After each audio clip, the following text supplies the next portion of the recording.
Welcome to the mini lecture for Chapter 2. Give me a moment to open.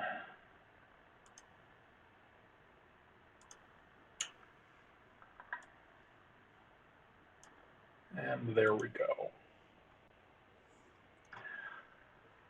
Okay, the plan for the semester. We'll get into classical theory, classical macroeconomic theory. This looks at the long term in the sense that it ignores largely how transitions happen from one set of economic conditions to another. It just assumes, well, you wait until the new equilibrium is reached, then you look again. Look at growth theory, also looks at the long term, and business cycle theory, which looks at the short-term fluctuations in economies, why you have a recession this year and not that year, why the economy grows more in one year than another. And then we'll get in some extra topics if we have time.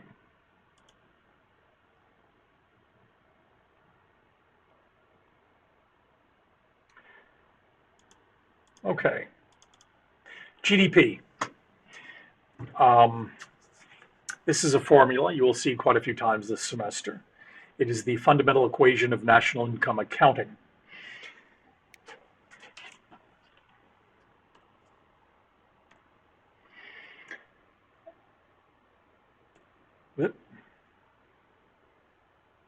Sorry, I'm still getting used to this a bit.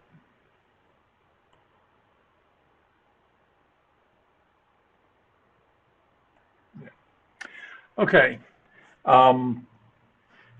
output of an economy, frequently measured as GDP, gross domestic product.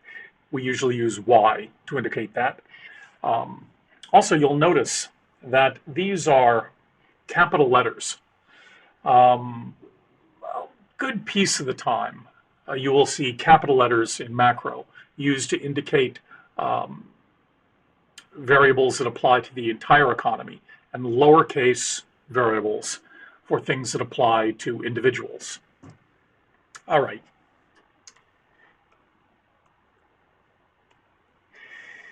Total output of the economy is composed of consumption plus investment plus government spending plus net exports.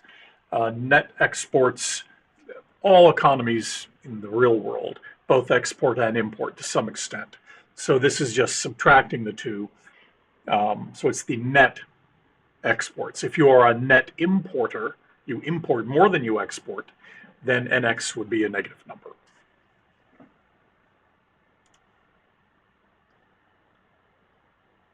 Let's look at each of these in turn. Consumption is durable goods, non-durable goods, things that last a long time, like a car, a house. Non-durable goods, food, clothing, and services.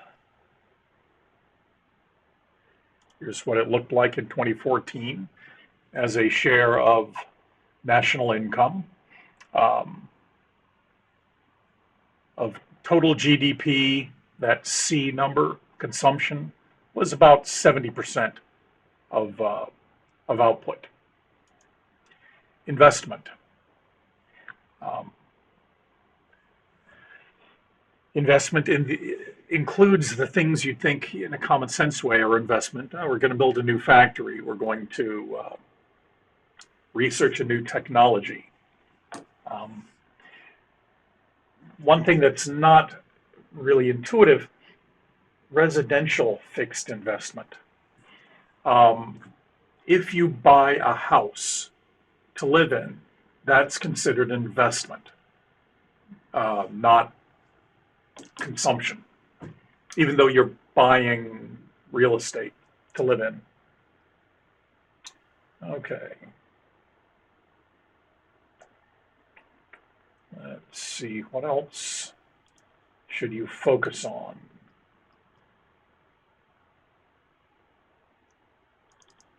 Government spending. Um, in the modern age, the industrialized countries have larger governments than used to be the case. Um, a good piece of that spending is on transfer payments. If the government buys an aircraft carrier or pays people to deliver the mail, that's included in G. But a good piece of money is the government taxes and, in a sense, spends. We do not include in G. That's transfer payments. If the government takes money from one person and gives it to another person, that's not considered part of G. It's considered separately. Example, I pay income taxes, but a good fraction of that money is taken and given to people for example, Social Security checks or Medicare or Medicaid. So that is not included. The federal government. G in this model includes all levels of government, federal, state, and local. Net exports, pretty straightforward. All the goods and services that people in the United States buy from overseas, and goods and services that people overseas buy from the United States, you subtract and you get net exports. The United States, in recent decades, has been a net importer, so NX for the US economy would be a negative number.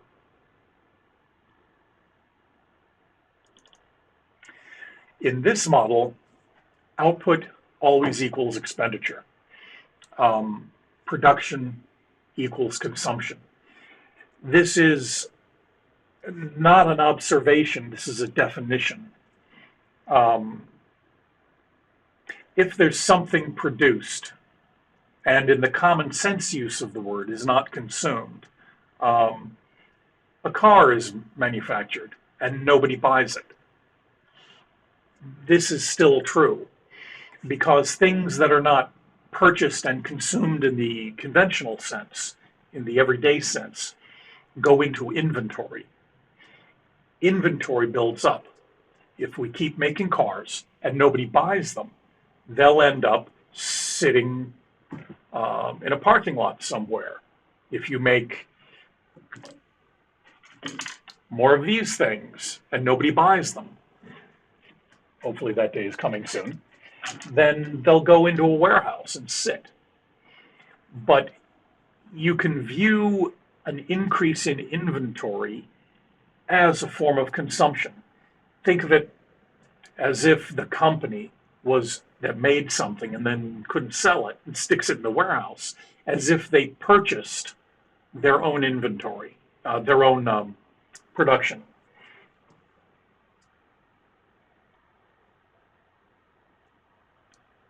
Gross domestic product versus gross national product. These are two slightly different ways of measuring the size of an economy. When I was your age, listening to Walter Cronkite on the news, or reading the newspaper, everybody talked about GNP, gross national product. Today, I bet you haven't heard of GNP before. Everybody uses GDP, at least in the popular press. The difference is how transactions basically at the border are calculated. GNP, what happens if someone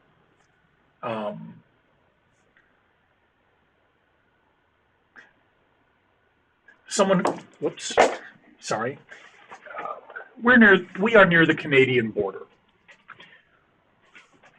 If you are a Canadian, you live in Canada, but your job is in the United States, just on this side of the border, and you make hats. So you wake up, You cross the border, you go to work, and you make one hat. Which country's output does that count towards? It was made in the United States, but it was made by and is owned by a Canadian. GNP counts those kinds of transactions based on the nationality of the owner. In that example, it would count towards Canada's GNP. Here's another example. A lot of car manufacturing plants, mostly across the US South, are owned by foreign companies. BMW, I think, has a German company, has a manufacturing plant in Tennessee. So a German company is making cars in the United States. When that car comes off the assembly line, under the GNP definition, that counts towards Germany's, let me make sure I have this correct. Yeah, that counts towards Germany's GNP. It does not count towards the output of the United States economy under the GNP definition. The reason why it changed over time and now we use GDP is because the economy became more globalized and these kinds of cross-border issues became more important. GDP, gross domestic product, the one used most commonly now, only looks at the location of the production. If BMW is building cars in Tennessee, that counts towards the United States gross domestic product, not Germany's. As the economy of the world becomes more globalized, the difference between GNP and GDP grows over time.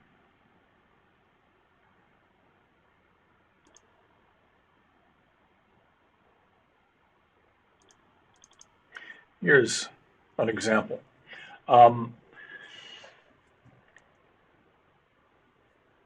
Where's China? There we go. China. There are a lot of factories in China producing things that are owned by non-Chinese companies. Apple, Adidas, American companies producing in China. Under GNP, those count towards the United States output. Under GDP, they count towards China's output, which is why the GDP of China is larger than the GNP of China.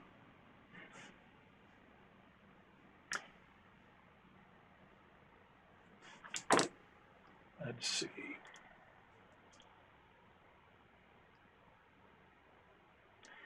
Here. The GDP deflator. This is one way to look at how prices change over time. Inflation. We're not going to use the GDP deflator in this course. We will use the consumer and producer price indices, but not this one. So you do not need to worry about it.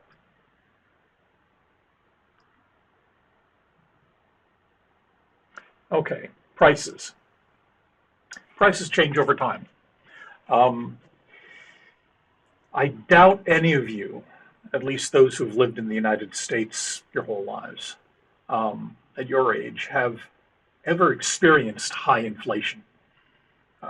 Probably the most you've seen prices go up in a year, 3-4%, maybe. That's not always been the case. Let me see if there's a graph I can show you this.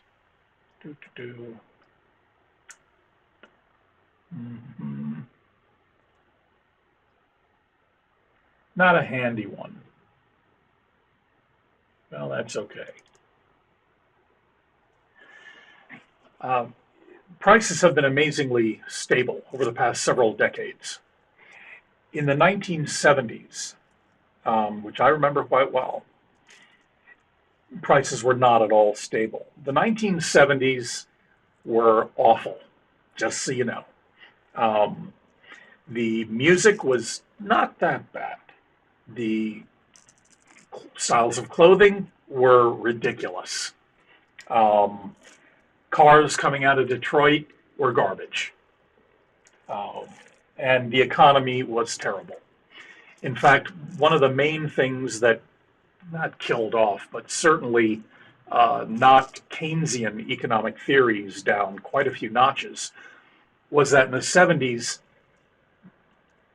so many things were bad economically that the Keynesians couldn't explain how that was possible. We had very high inflation. Um, the consumer price index was going up. Prices were going up by 15% or more per year. Uh, Maybe that doesn't sound like a lot, but boy, it was a common topic of conversation, not among economists, just regular people.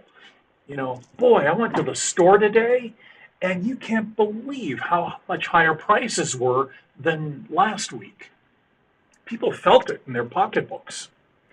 And at the same time that we had high inflation, we also had very high unemployment.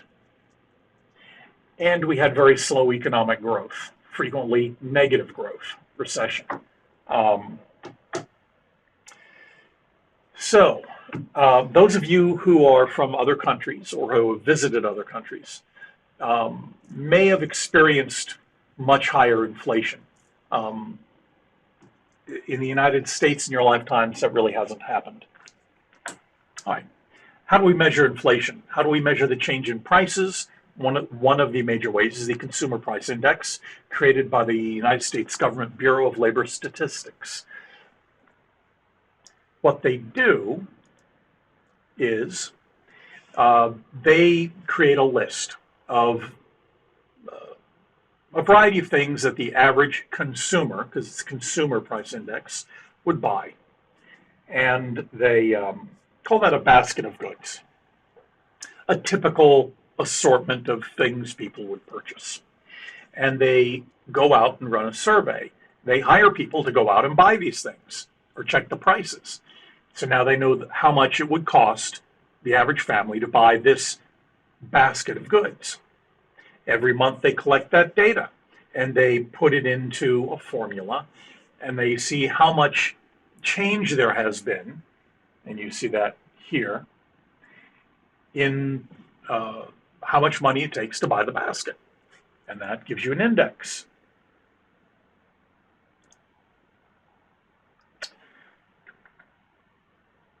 It's generally accepted that the Consumer Price Index overstates the effect of inflation. The reason is the basket doesn't change much over time.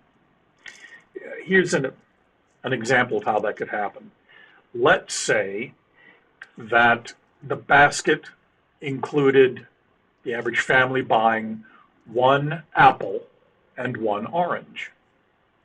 And apples cost $1 and oranges cost $1. So it would cost $2 to buy that basket of one apple and one orange. Then the next month, let's say the price of apples goes up to $100 billion for one apple. The way the CPI is calculated, it would assume you still buy one apple and one orange. And so it would cost you $100 billion and $1. That would be an inflation rate with a whole bunch of zeros. In the real world, people don't do that. If the price of apples goes up, you're going to buy fewer apples. It's the first law of demand. Maybe you'll buy 0 apples and 2 oranges. Well, you'd be basically equally well off, but you would not end up paying more because you're not going to buy the thing that's more expensive. This is called substitution bias. CPI doesn't include it. Introduction of new goods. There's some things people start buying that the basket, their definition of the basket doesn't include. And third, changes in quality. If you spent $100 on a phone last year, you're buying a cheap phone, and you spend $100 on a phone this year, yeah, you still get one phone, still costs you $100, but the phone you get today is going to be better. You're getting more effective phone for the money because the quality's gone up. CPI doesn't include any of these things.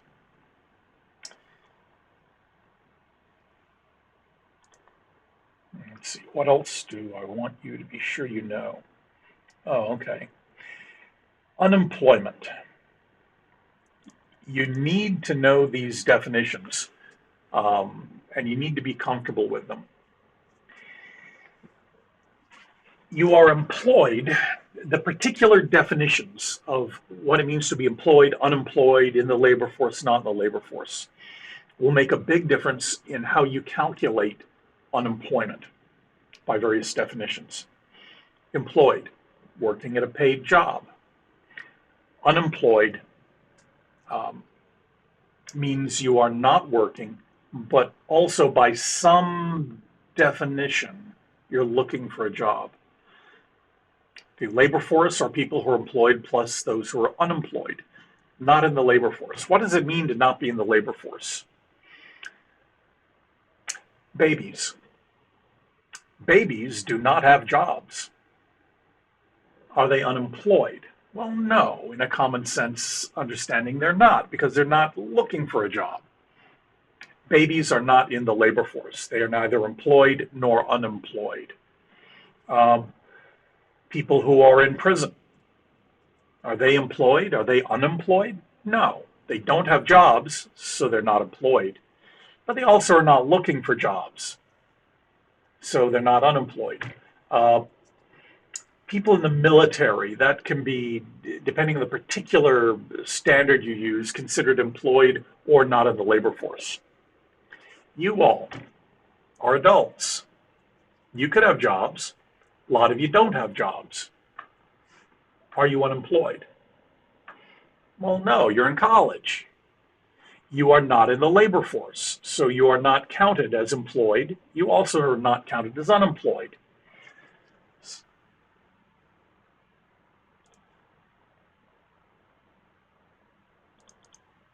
The unemployment rate is just the ratio of the employed and unemployed. The labor force participation rate is of all the people in the economy, or all the people between 18 and 65 who are not incarcerated, what fraction of those are in the labor force, or have a job or are looking for a job? If you're retired, if you're fabulously wealthy and don't want to work, you're not looking for a job, you're not in the labor force.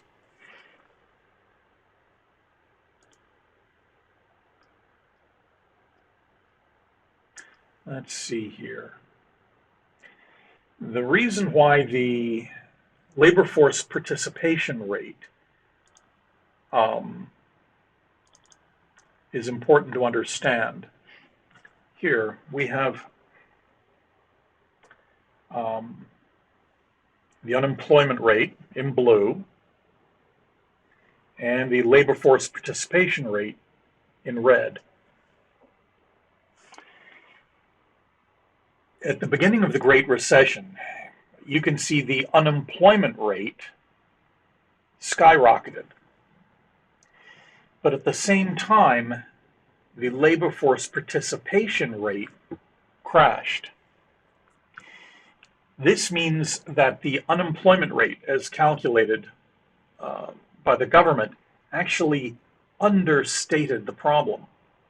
Because when, and actually I can give you a personal story about this because it happened to me. When the Great Recession hit, I was one of the first people, before I was Dr. Me, I was one of the first people to lose my job. And so I started looking for a job. That means I was still in the labor force. I was just unemployed. So the number of unemployed divided by the labor force increased by 1, me. The unemployment rate went up microscopically because I'd lost my job. But then the Great Recession started really hitting hard. I lost my job at the very beginning of it. Businesses were going under left and right. Nobody was hiring. So I looked and I looked and I looked and I couldn't find a good job. Eventually, I stopped looking. At the moment I stopped looking to go to grad school, I exited the labor force. I was no longer counted as unemployed. So if you're unemployed, don't have a job and are looking for one, there are two ways you can exit unemployment. You can find a job, or, and in which case the numerator of the unemployment rate goes down, or you can exit the labor force. You can, for whatever reason, just stop looking. If you're not looking for a job, you are not technically, by this definition, unemployed. So if the economy gets really bad and people can't find a job and they just give up and stop looking, these are called discouraged workers. Well, they exit the labor force, which is what we saw here. That makes the unemployment rate go down because those people technically, because they've given up hope of ever finding another job and they're not looking, they're not counted as unemployed anymore. This leads to an anomaly. As the economy begins to recover from a recession, a lot of people who exited the labor force just gave up. They say, there are no jobs, I'm not going to look. And thus were not counted as unemployed. When they start to see a light at the end of the tunnel, hey, I hear the economy is getting better, maybe I can find a job now, and they start looking again. Well, that's a good thing, isn't it? But now those people are rejoining the labor force. Now they are counted again as being unemployed, which can drive the unemployment rate up. So the economy starting to come out of a recession and people having hope they can find a job again can make the unemployment rate go up temporarily. This is a cartoon that expresses that. Why you don't want an economist to be president. The president says, every single person except Bob the janitor here has dropped out of the labor force. Thus, I am proud to announce for the first time in American history, the unemployment rate is 0. Well, technically that's correct. It would be 0. So the labor force participation rate frequently is a better measure of real unemployment than is the unemployment rate. The labor force participation rate is also good because it can show you demographic shifts.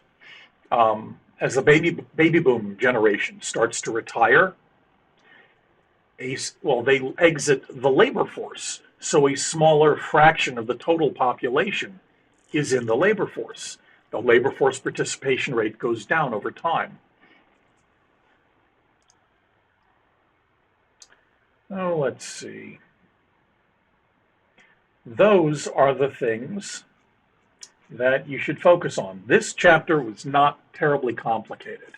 A lot of stuff to be aware of, but none of it, frankly, you could probably learn all of this just by reading the book.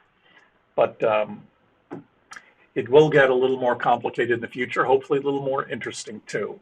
So I'll see you next time.